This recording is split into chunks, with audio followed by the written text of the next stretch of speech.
On jarama, on salminama. Hoy en este vídeo os presentaré preguntas cotidianas que siempre utilizamos en Fula. Si no has podido suscribirte a este canal, no olvides suscribir para más vídeos y compartirlo sobre todo con amigos, compañeros, familias, personas cercanas. Hombo ni ¿quién es? Hombo ni ¿quién es? Hombo ¿quién?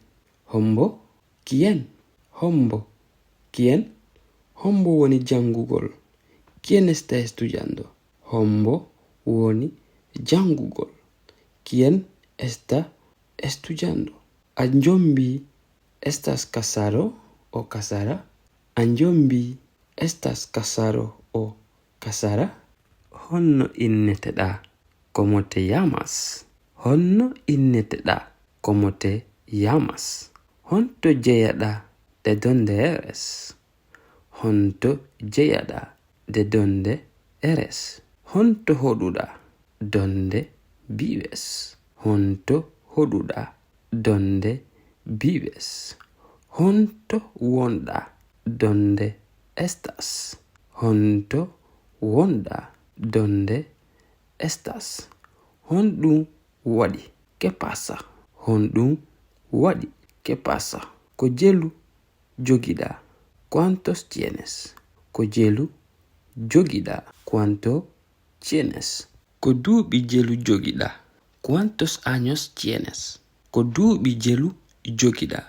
¿Cuántos años tienes? Honto yahata? ¿Dónde vas? Honto yahata? ¿Dónde vas? Honɗum gollata? ¿Qué trabajas? Honɗum gollata? ¿Qué trabajas? Honto restaurant on woni? ¿Dónde está el restaurante?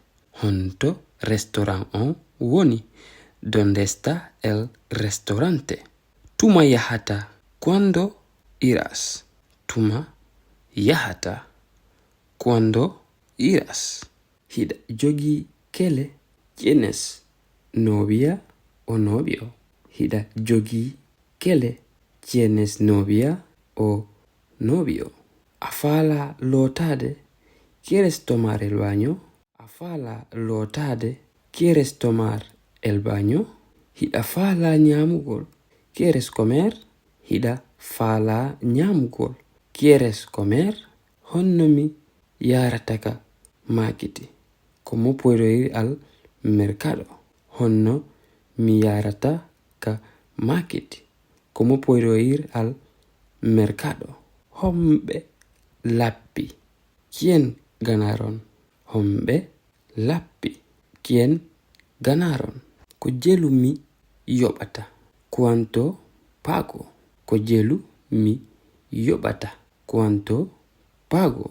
Honɗum wonɗa jangude? ¿Qué estás estudiando? Honɗum wonɗa jangude? ¿Qué estás estudiando? Honto université on woni? ¿Dónde está la universidad? Honto université on woni? ¿Dónde está la universidad? Honɗum faalaɗa? ¿Qué quieres? Honɗum faalaɗa? ¿Qué quieres? Honto makiti on woni? ¿Dónde está el supermercado? Honto makiti on woni? ¿Dónde está el supermercado? Honto hurgongon woni? ¿Dónde están los baños? Honto hurgongon woni? ¿Dónde están los baños?